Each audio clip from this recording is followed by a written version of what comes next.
সুপ্রিয় শিক্ষার্থীরা, তোমাদের সবাইকে অনলাইন ক্লাসে স্বাগত। আমি মোহাম্মদ ওবায়দুল হক, সহকারী শিক্ষক বিজ্ঞান, সলেমান উচ্চ বিদ্যালয়, ছাওয়াইয়া ফেনী। তো শিক্ষার্থীরা, আশা করি তোমরা সবাই সুস্থ আছো। তো আজকে আমি দশম শ্রেণীর শিক্ষার্থীদের জন্য 17 অধ্যায়ে গাণিতিক সমস্যা নিয়ে আলোচনা করবো ইনশাআল্লাহ। তো শিক্ষার্থীরা, তোমরা তোমাদের বইয়ে 17 অধ্যায়ের 12 নং অঙ্কের প্রশ্নটি তোমরা লক্ষ্য করো। এখানে বলা হয়েছে, কোনো মাদ্রাসার বার্ষিক পরীক্ষায় দাখিল নবম শ্রেণীর 50 জন শিক্ষার্থীর গণিতে প্রাপ্ত নম্বরগুলো নিম্নরূপ। এখানে কিছু সংখ্যা দেওয়া রয়েছে। এরপরে বলা হয়েছে ক নং প্রশ্নে, প্রদত্ত তথ্যটির ধরন কি রূপ? কোন নিবেশনে একটি শ্রেণীর গণসংখ্যা কি নির্দেশ করে? খ নং প্রশ্ন, উপযুক্ত শ্রেণীবৃত্তি নিয়ে গণসংখ্যা সারণী তৈরি করো। ঘ নং প্রশ্ন, সংক্ষিপ্ত পদ্ধতিতে গড় নির্ণয় করো।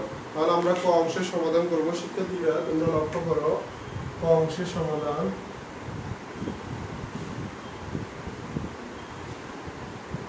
ক অংশের সমাধান।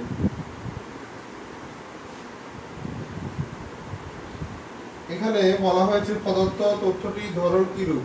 তাহলে শিক্ষার্থীরা, তোমরা লক্ষ্য করো, এখানে এই সংখ্যাগুলো যেমন আছে 76, 65, আবার 98, আবার 79। তাহলে সংখ্যাগুলো এলোমেলো আছে। তাহলে আমরা বলতে পারি প্রদত্ত তথ্যটি একটি অবিন্যস্ত উপাত্ত।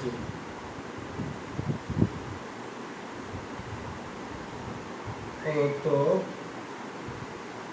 তথ্যটি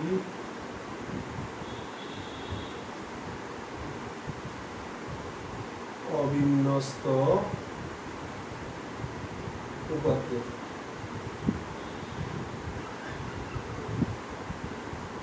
এখন আমাদের বলা হয়েছে কোন নিবেশনে একটি শ্রেণীর গণসংখ্যা কি নির্দেশ করে। আমরা লিখতে পারি, কোন নিবেশনে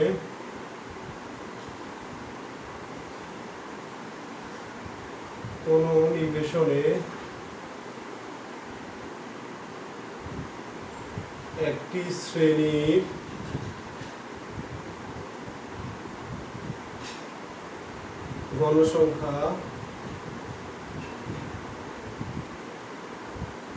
শ্রেণীর গণসংখ্যা ওই শ্রেণীতে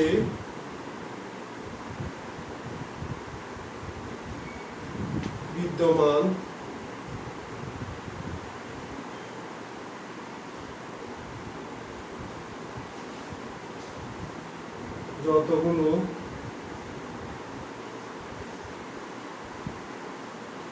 যতগুলো উপাত্ত রয়েছে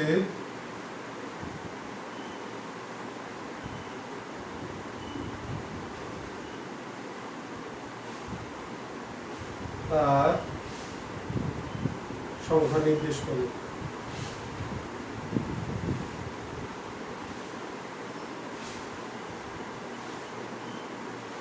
তার সংখ্যা বা মান নির্দেশ করে। এখন শিক্ষার্থীরা, আমরা খ অংশের সমাধান করব। তো খ অংশে প্রদত্ত উপযুক্ত শ্রেণীবৃত্তি নিয়ে, তো শ্রেণীবৃত্তি যদি আমাদের এখানে নির্দিষ্ট নাই, তাহলে আমরা নিজেরা নিজের মতো করে ধরতে পারবো। আর যদি শ্রেণীবৃত্তি নির্দিষ্ট উল্লেখ করা থাকে, শিক্ষার্থীরা যদি বলা হয় শ্রেণীবৃত্তি 5, সেক্ষেত্রে তুমি যদি 10 দিয়ে করো অঙ্কটি হবে না। বা শ্রেণীবৃত্তি দেওয়া আছে 10, তুমি যদি 5 দিয়ে করো, তাহলে সেক্ষেত্রে অঙ্কটি হবে না। এখন আমরা খ অংশের সমাধান। খ নং অংশের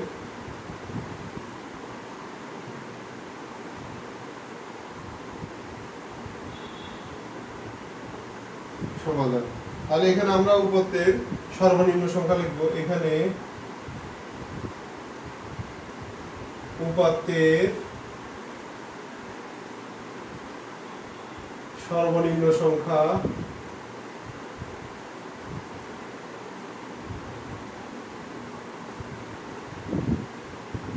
শিক্ষার্থীরা, তোমরা এখানে সংখ্যাগুলো লক্ষ্য করো। এখানে দেখা যাচ্ছে যে সবচেয়ে ছোট সংখ্যা হচ্ছে 32 এবং উপাত্তের সর্বোচ্চ সংখ্যা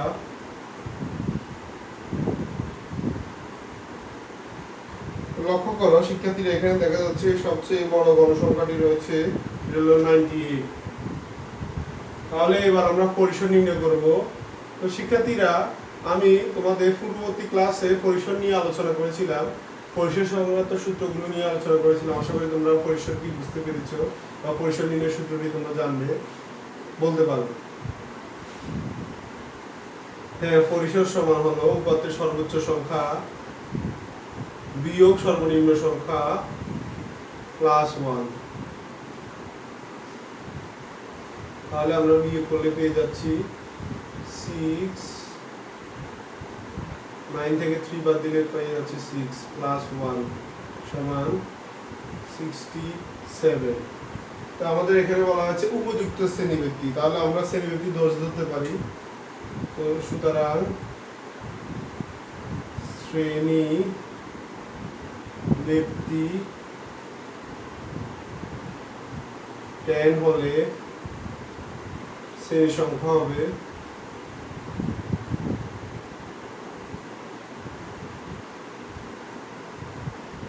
তাহলে সেই ক্ষেত্রে আমরা শ্রেণী সংখ্যা নির্ণয় করতে হলে পরিসরকে শ্রেণী ব্যক্তি দ্বারা ভাগ করতে হবে। তাহলে আমাদের পরিসর হলো 67 ভাগ শ্রেণী হলো 10। তাহলে আমরা পেয়ে যাচ্ছি 6.7। তাহলে শিক্ষার্থীরা, তোমরা জানো যে শ্রেণী সংখ্যা অপূর্ণ হয় না। শ্রেণী সংখ্যা, লোক সংখ্যা, দেশের সংখ্যা, বইয়ের সংখ্যা, এগুলো সবসময় এগুলো হলো বিচ্ছিন্ন চলক। এগুলোর মান হতে হবে পূর্ণ সংখ্যায়। তাহলে 6.7, তাহলে 6 এর পরের গড় হলো 7। আমরা পরবর্তী সংখ্যায় চলে যাব। তাহলে আমাদের শ্রেণীব্যক্তি, আমাদের শ্রেণী সংখ্যা আমরা পেয়ে গেছি 7টি। তো শিক্ষার্থীরা, এবার আমরা তথ্যগুলোকে সারণীভুক্ত করব। তো সেক্ষেত্রে সারণীভুক্ত করতে হলে আমাদের এখানে যেহেতু আমাদের শুধু সারণী নির্ণয় করতে বলছে, তাহলে সেক্ষেত্রে আমাদের সারণীতে 3টি ঘর লাগবে। প্রথম ঘরে আমাদের থাকবে শ্রেণীব্যক্তি, তারপরে লাগবে আমাদের টেলি চিহ্ন, তারপর লাগবে গণসংখ্যা। আর আমাদের শ্রেণী সংখ্যা হলো 7টি।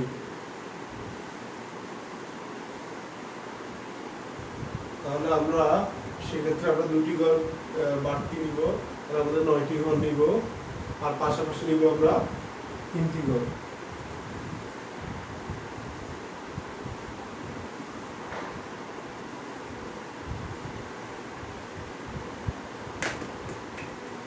ঘরের বাকি অংশ আমরা সারণী নির্ণয় করব।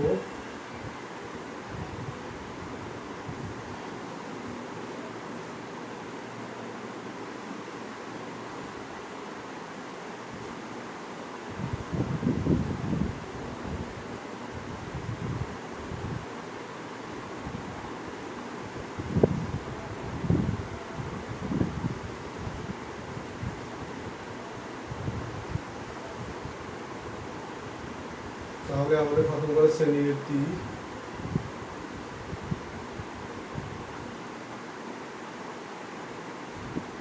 দুটি, 3টি, 4, 5, 6,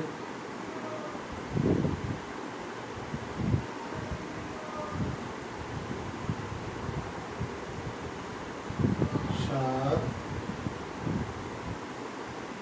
8, 9।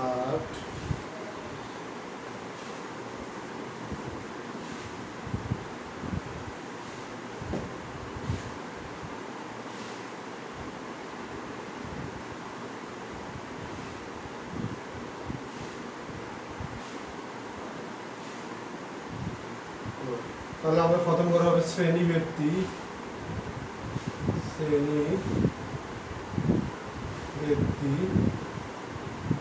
দ্বিতীয় করে হবে আমাদের টেলি চিহ্ন,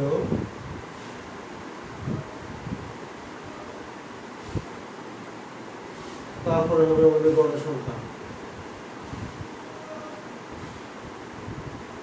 আমাদের হবে এটা গণসংখ্যা নির্বিশেষ সারণী। গণসংখ্যা নির্বিশেষ সারণী।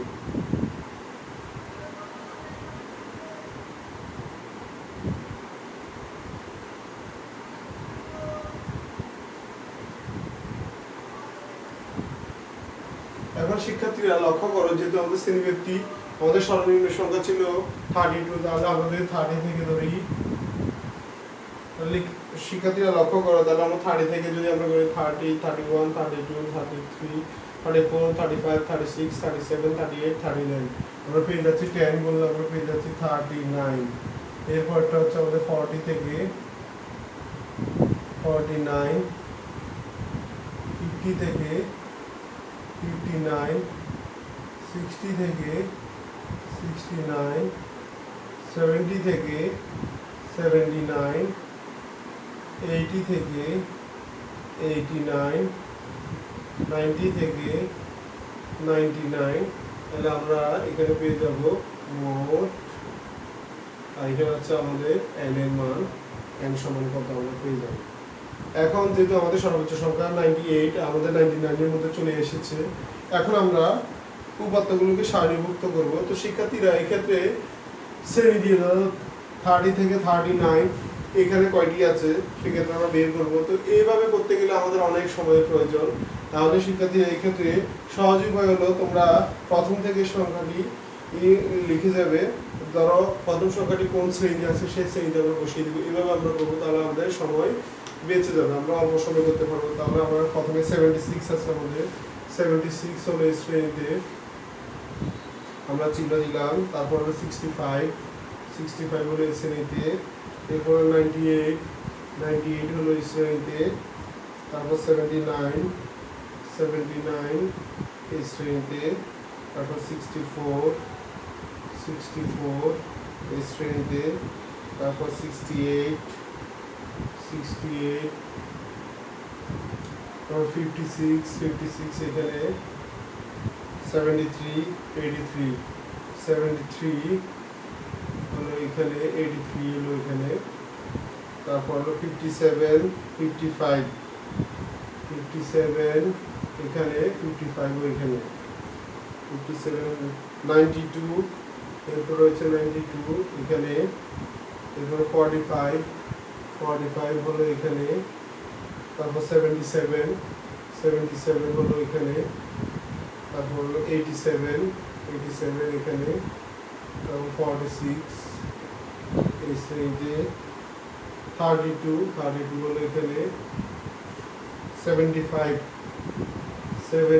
হলো এখানে, যেহেতু আমাদের এখানে 4টা হয়ে গেছে, আমাদের 5 নাম্বার হবে এইভাবে।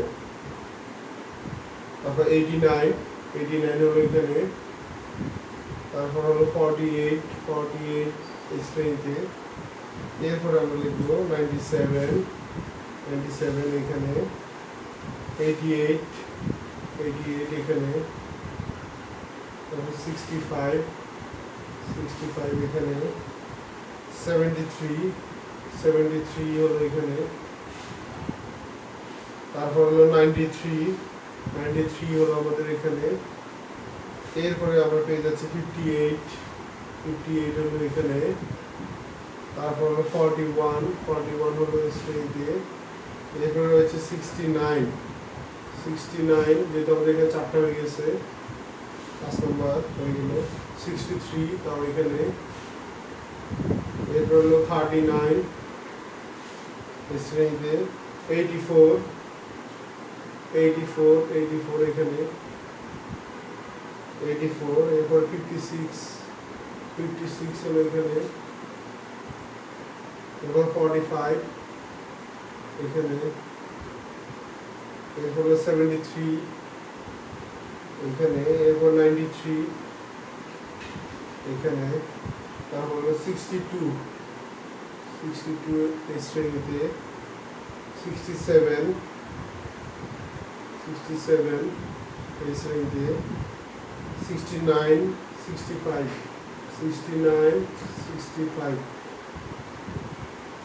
এরপর 53 এই শ্রেণীতে রয়েছে। এরপর রয়েছে 78 এরপর রয়েছে 64 এরপর রয়েছে 85 এখানে। এরপর রয়েছে 53 এখানে। 73 এখানে। তারপর 34 হলো আমাদের এখানে। এরপর হলো 75 হলো এখানে। তারপর 82 হলো এই শ্রেণীতে, তারপর 67 এখানে, 62 এই শ্রেণীতে। এবার আমরা প্রশ্নগুলোকে যদি আমরা লিখি, তাহলে আমরা প্রথম শ্রেণীতে গণসংখ্যা পেয়েছি 3, এরপরে পেয়েছি 5, এরপরে পেয়েছি 7, তারপরে পেয়েছি 13, এরপরে পেয়েছি আমরা 10, এরপরে পেয়েছি আমরা 7, এরপরে পেয়েছি আমরা 5।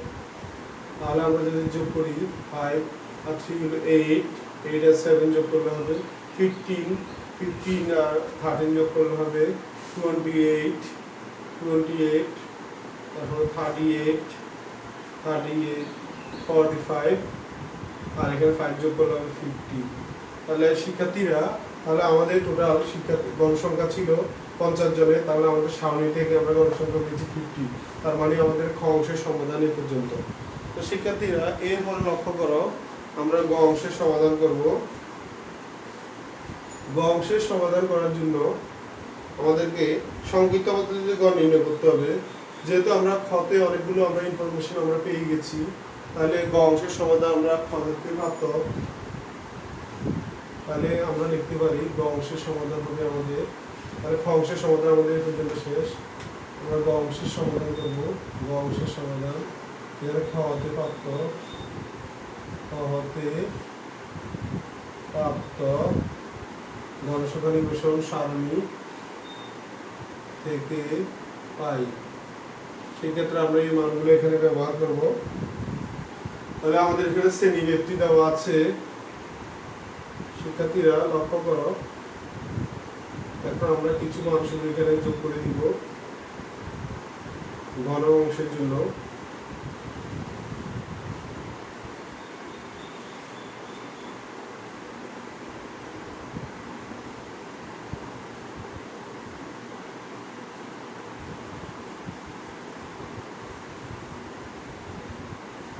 এক্ষেত্রে আমাদের সারণীটাকে একটু বাড়াতে হবে, আমাদের আরো কিছু ইনফরমেশন লাগবে।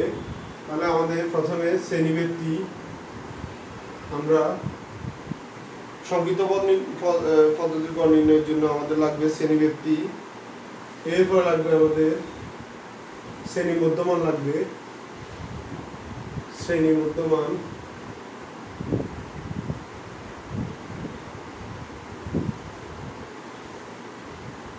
এরপর লাগবে আমাদের গণসংখ্যা, এরপর লাগবে আমাদের গণসংখ্যা, এরপর লাগবে আমাদের ধাপ বিচ্যুতি।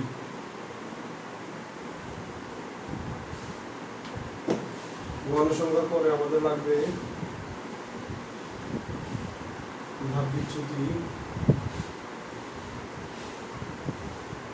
এরপরে সর্বশেষ ঘরে আমাদের প্রয়োজন হবে FIUI।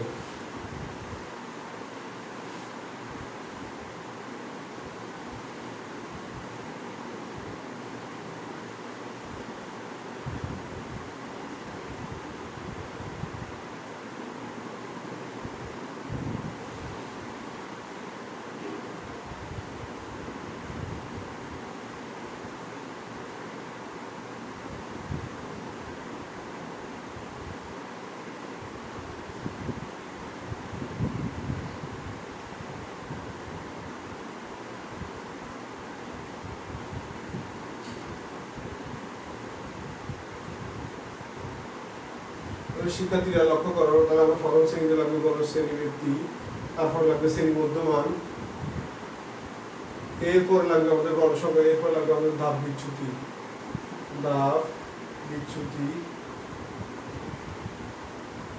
এরপরে ধাপ বিচ্যুতি, শেষ ঘরে লাগবে আমাদের গণসংখ্যা গুণ ধাপ বিচ্যুতি, গণসংখ্যা গুণ ধাপ বিচ্যুতি।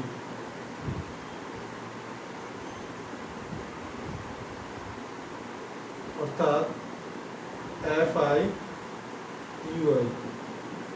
এখন আমরা ধাপ বিচ্যুতিকে UI দ্বারা প্রকাশ করব আর গণসংখ্যাকে FI দ্বারা। এখন শিক্ষার্থীরা লক্ষ্য করো, আমরা শ্রেণীর মধ্যমা আমরা কিভাবে নির্ণয় করব। আমরা দুটি সংখ্যাকে যোগ করে 2 দ্বারা ভাগ করব। তাহলে আমাদের 30 এবং 39 যদি আমরা যোগ করি 30 প্লাস 39/2, তাহলে আমরা পেয়ে যাচ্ছি 9336, অর্থাৎ 69/2, অর্থাৎ তাহলে আমরা পেয়ে যাচ্ছি 34.5।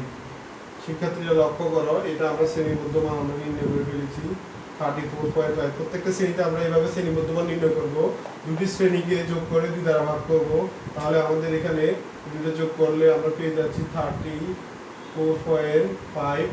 যেহেতু আমাদের শ্রেণীব্যক্তি 10 রয়েছে, পরবর্তীগুলো আমরা 10 যোগ করে দিলেই আমাদের পরবর্তী শ্রেণীর মধ্যমান পেয়ে যাব।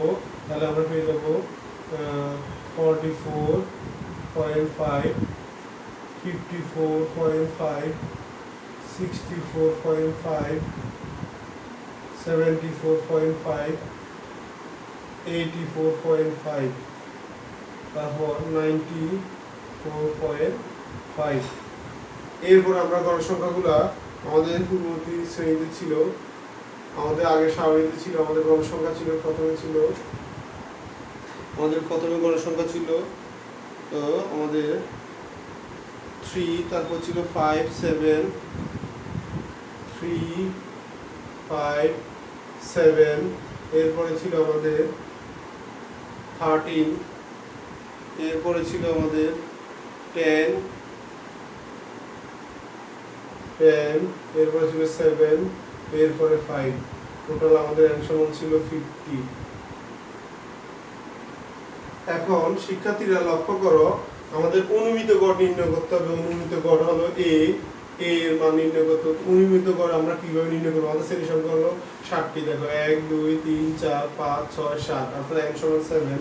তাহলে আমরা অনুমিত গড় নির্ণয় করতে হবে n + 1/2, অর্থাৎ 7 + 1/2, অর্থাৎ 8/2 সমান 4। অর্থাৎ 4 নম্বর গড়ে আমাদের অনুমিত গড় 1 2 3 4। 4 নম্বর গড় হলো অনুমিত গড় a এর মান। তাহলে ওই বরাবর দাব বিচ্যুতি হবে 0। এরপর আমরা যখন উপরের দিকে যাব, ধারাবাহিকভাবে ধনাত্মক মান হবে, নিচের দিক ঋণাত্মক মান হবে, আর নিচের দিকে হবে ধনাত্মক মান। তাহলে আমরা উপর দিকে যাচ্ছি -1 -2 -3, একইভাবে নিচের দিকে +1 +2 +3। এখন শিক্ষার্থীরা লক্ষ্য করো, এখন আমাদের এই FIUI হবে এই দুটি গুণফল। তাহলে আমরা পেয়ে যাচ্ছি -9 -10 -7। এরপর আমরা পেয়ে যাচ্ছি 13 × 0 সমান হলো 0 10, এই দুটোর গুণফল পেয়ে যাচ্ছি 14। 5 × 3 সমান হলো 15। এরপর আমরা নির্ণয় করব সামেশন অফ FIUI সমান, এখন আমরা দেখি ধনাত্মক ঋণাত্মক মান আমাদের কত। ঋণাত্মক মান হচ্ছে 10, তাহলে আমরা পেয়ে যাচ্ছি অর্থাৎ -26। আর এখানে আমাদের প্লাসের মান হচ্ছে 39, তার মানে আমরা পেয়ে যাচ্ছি +30। তার মানে আমরা FIUI পেয়ে গেছি, সামেশন অফ FIUI সমান 13। এখন আমরা সংক্ষিপ্ত পদ্ধতির গড় নির্ণয়ের জন্য সূত্রটি লিখব। সুতরাং সংক্ষিপ্ত পদ্ধতিতে গড়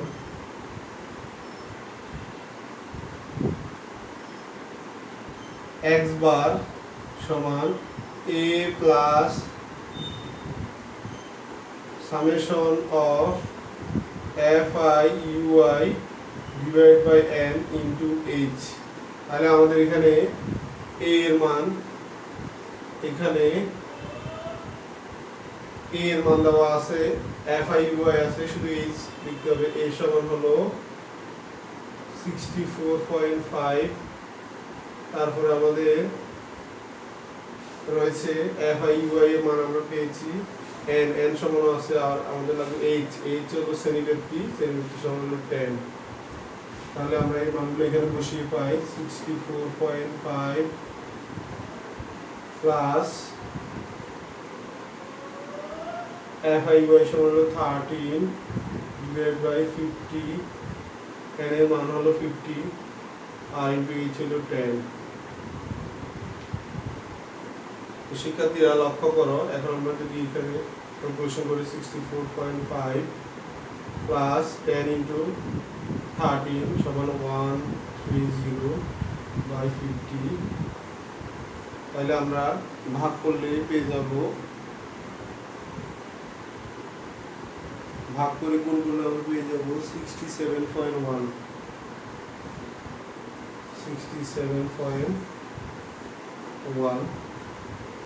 এই দুটো যদি আমরা ভাগ করে যোগ করি আমরা কাঙ্ক্ষিত আনসারটি পেয়ে যাব। তো শিক্ষার্থীরা, আশা করি তোমরা সংক্ষিপ্ত পদ্ধতির গড় নির্ণয়ের যে 12 নং অঙ্কের সমাধানটি তোমরা বুঝতে পেরেছো। সবাইকে ধন্যবাদ জানিয়ে আজকের ক্লাস এখানে শেষ করছি। আল্লাহ হাফেজ।